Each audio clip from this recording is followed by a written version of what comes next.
Salutations à tous nos amis éparpillés à travers le monde. Nous sommes encore au rendez-vous aujourd'hui pour notre communication et nous avons une chaîne YouTube. Si vous voulez nous joindre là-bas, écrivez héritage et ajoutez Tana Force pour voir nos émissions passées et qui vont venir. Alors, excusez-moi. L'autre fois, j'avais fait une émission sur l'agronomie et ce n'était que une partie, quoi. Si vous voulez, une introduction. Et aujourd'hui, nous allons parler de l'agronomie ou des sciences agronomiques, suite et fin. Alors, pour récapituler ce que j'avais dit dans la première partie, on avait dit ceci: l'agronomie couvre les systèmes de production agricoles, donc la production de la nourriture, et puis il y a l'aménagement des sols, parce que pour planter, il faut aménager les sols, labourer, faire le binage, le bitage, ainsi de suite. Et puis l'agro-environnement, c'est-à-dire quand on fait l'agriculture, on doit respecter les normes de l'environnement. Il y a aussi la production végétale. J'avais expliqué la nuance qu'il y a entre la production végétale et la production agricole. Alors la production agricole est inclue dans la production végétale parce que dans la production végétale, il y a la production des plantes cultivées, c'est ça la production agricole, et aussi des plantes, d'autres plantes comme des plantes ornementales, comme des fleurs, comme il y a des plantes, des arbres seulement pour l'ornementation. Il y a des plantes de reboisement. Ça, c'est la production végétale. La production agricole, production pour manger, production végétale, c'est un peu tout. Bien. Il y a aussi la production animale dans l'agronomie, c'est-à-dire production des viandes, de lait, des œufs, de peau pour la tannerie ou la fabrication de cuir, et j'en passe. Ensuite, il y a la gestion et le financement agricole. Pour produire, il faut mettre un paquet, il faut un peu de moyens, et ça fait l'objet de l'agronomie aussi. Alors, c'était un peu ça, ce que j'avais expliqué autrement dans l'introduction. Alors, aujourd'hui, nous allons dire ceci: qu'est-ce faut-il faire, ou quel est le cursus à suivre pour devenir agronome? Parce que je vous avais dit l'autre fois, le domaine de l'agronomie n'est pas vraiment très connu, pas très connu de la population. Beaucoup pensent que l'agronomie, c'est seulement aller au champ, cultiver, point barre. Alors, aujourd'hui, je vous ai expliqué en bref, c'est les domaines de l'agronomie. Et maintenant, que faire ou quel cursus suivre pour devenir agronome? Alors, j'ai rentré à l'époque de la colonisation de nos parents. Alors, pour devenir agronome, après avoir terminé ses études primaires de 6 ans, il fallait aller, je crois, à l'école normale et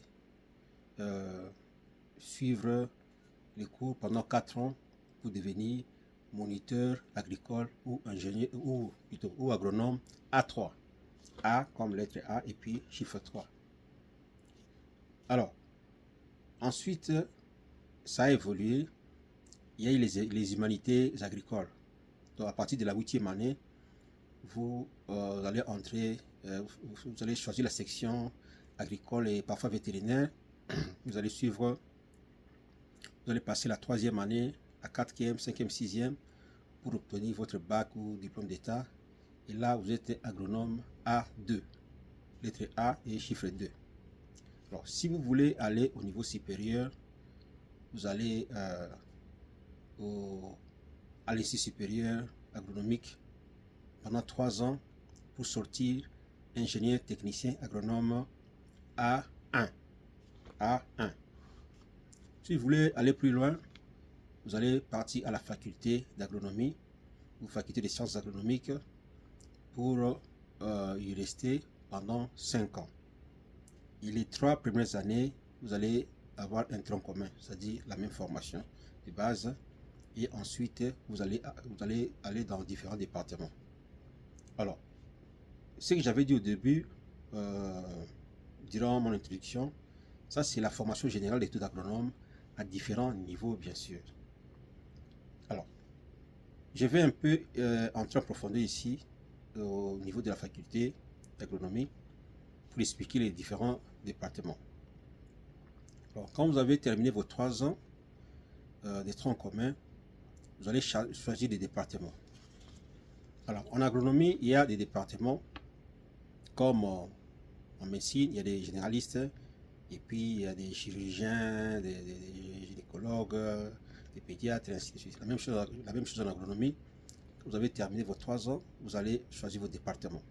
Alors, département 1, économie agricole. Alors, quand vous terminez, c'est pendant 2 ans. Quand vous terminez, vous serez ingénieur agronome A0. A0. Alors, on les appelle des agroéconomistes, ingénieurs agroéconomistes, parce qu'ils sont dans les départements d'économie agricole. Alors, quelle est la différence entre un ingénieur agroéconomiste et un ressortissant de la faculté d'économie? Alors, l'économiste de la faculté d'économie fait l'économie globale ou générale, tandis que l'agroéconomiste est d'abord ingénieur agronome, ensuite il applique l'économie dans l'agriculture. Donc c'est lui qui s'occupera de l'optimisation des rendements, des finances agricoles, le marketing agricole, des gestions des grands projets, études de faisabilité, études des marchés, import-export, ainsi de suite. Ça c'est l'agroéconomiste ou ingénieur agroéconomiste. 2. La pédologie. La pédologie. Et quand on termine, on est ingénieur agronome pédologue. Ingénieur pédologue. Ce sont des gens qui sont très pointus dans l'étude des sols. Physique du sol. Quand on dit physique du sol, on voit l'eau dans le sol, l'air dans le sol, et chimie du sol, on voit les pH et autres, les minéraux, les éléments minéraux qui se trouvent, les minéraux qui se trouvent dans les sols. Et puis on voit la biologie du sol, les micro-organismes qui sont dans les sols, qui sont utiles aux plantes ou non utiles aux plantes, la fertilité du sol en général. Et ils sont très, très pointus là-dessus. Excusez-moi. Je me souviens que quand j'étais à la faculté, un de mes professeurs, père son âme, avait reçu un contrat pour aller aux Philippines parce qu'ils avaient des pommes de terre. Il a eu un contrat, il est allé là-bas, il a étudié leur sol et il les a amendés. Ils ont produit beaucoup de riz. Voilà, les pédologues sont pointus dans l'étude du sol. Bien. 3e département, phytotechnie. Phytotechnie. Alors, ce sont les ingénieurs agronomes phytotechniciens. Ingénieurs phytotechniciens. Alors, ils sont un peu plus dans la botanique parce qu'ils étudient des végétaux cultivés, les productions, dans le but d'améliorer le rendement ou accroître le rendement, améliorer les espèces, parce que des fois ils font des croisements pour avoir des variétés à haut rendement, et puis ils apportent des nouvelles techniques culturelles, et ainsi de suite. Donc, ils sont trop pointus dans la production ou l'exploitation des plantes pour avoir un grand rendement. Vous verrez qu'il y a des espèces qui ont été améliorées, par exemple, des espèces qui peuvent donner 10 tonnes à l'hectare, tandis que d'autres, c'est 2 tonnes à l'hectare. Donc ils font du bon boulot, ils utilisent la génétique, et je me souviens quand je faisais mon stage dans un centre de recherche agronomique, nous avons fait ce travail-là, nous avons croisé une variété de café qu'on appelait variété Robusta, qui était une variété robuste, rustique ou résistante, avec une variété Arabica qui avait un bon goût. Alors, nous avons trouvé une variété intermédiaire qu'on appelait café Robusta, quelque chose comme ça. Voilà, ça c'est la génétique dans l'agronomie. Ça c'est le domaine de la phytotechnie. 4. Zootechnie. Zootechnie. Les ingénieurs qui sortent de là sont des ingénieurs zootechniciens. À ne pas confondre avec des vétérinaires. Parce que l'ingénieur zootechnicien utilise des techniques ou est mis outillé pour pousser les animaux à donner un bon rendement en lait, en viande, en œufs, en peau. Donc, ils utilisent aussi la génétique pour faire le croisement des animaux, la rationalisation de leurs aliments, ainsi de suite. Donc, les vétérinaires n'est là que pour les cas pathologiques. Souvent, on les voit ensemble, mais il ne faut pas confondre un génétique et zootechnicien d'un médecin vétérinaire qui n'est là que pour la pathologie. Bien. 5. Département de chimie et industrie agricole. Des fois, on dit agrochimie. Alors, ce sont des ingénieurs agrochimistes ou ingénieurs chimistes et agro-industriels, ça dépend. Alors, ils sont là pour conserver et transformer les aliments dans les industries. Donc, tout ce qui est aliments pour éviter la pourriture ou la détérioration, ils ont des techniques appropriées, ils ont la chimie et puis tout ce qui est mécanisme pour conserver ou transformer les aliments. Et le travail commence à partir du lieu de stockage. Il faut voir si les aliments sont bien stockés et ils évoluent pour la transformation et la conservation. Et aussi, ils sont là pour contrôler tout ce qui est pesticides et engrais, minéraux ou organiques. Quand on dit pesticides, on va herbicides, des produits chimiques pour lutter contre les mauvaises herbes, comme insecticides sont des produits chimiques pour lutter contre les insectes qui attaquent les plantes cultivées. Et puis il y a les fongicides, les produits chimiques qui luttent contre le champignon. Ça, c'est le domaine de l'agro-industriel. Bien. 6e département, eau et forêt.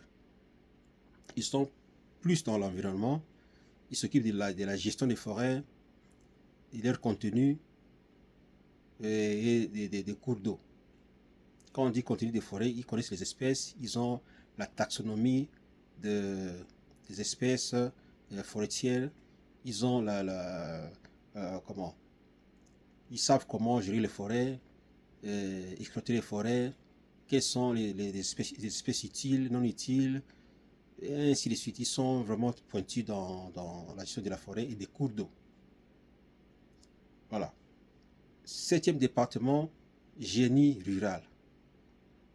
C'est eux qui s'occupent, et avant de continuer, les eaux et forêts, ils sont les ingénieurs en eau et forêt.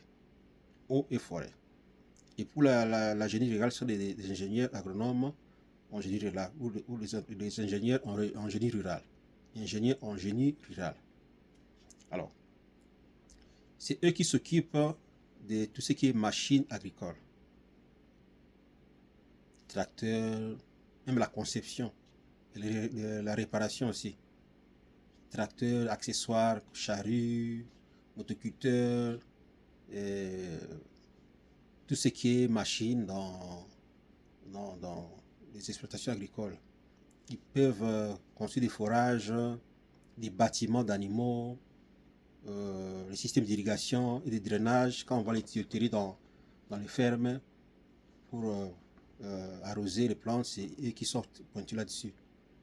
Dans les forages, l'irrigation des fermes ou des plantes, le drainage, il s'occupe des routes, des routes, des sites agricoles, ainsi de suite. Voilà en bref les domaines des sciences agronomiques. Là, pour nos enfants qui pensaient que l'agronomie c'est seulement au champ, voilà un peu comment je vous ai détaillé ici l'agronomie ou les sciences agronomiques et les départements. Alors, même les adultes, si ça vous intéresse, vous pouvez embrasser les domaines de l'agriculture, de l'agronomie. Alors, pour l'émission qui va suivre, je vais maintenant vous expliquer la place de l'agronome dans la société. Et vous verrez que sa place n'est pas seulement au champ. Il y a vraiment un champ large là où l'agronome peut travailler. Alors, on se limite là pour aujourd'hui. Likez pour nous encourager à chercher beaucoup plus d'informations pour vous. Partagez et allez sur notre YouTube pour suivre nos émissions. On m'appelle Tana Force. See you soon. Bye bye.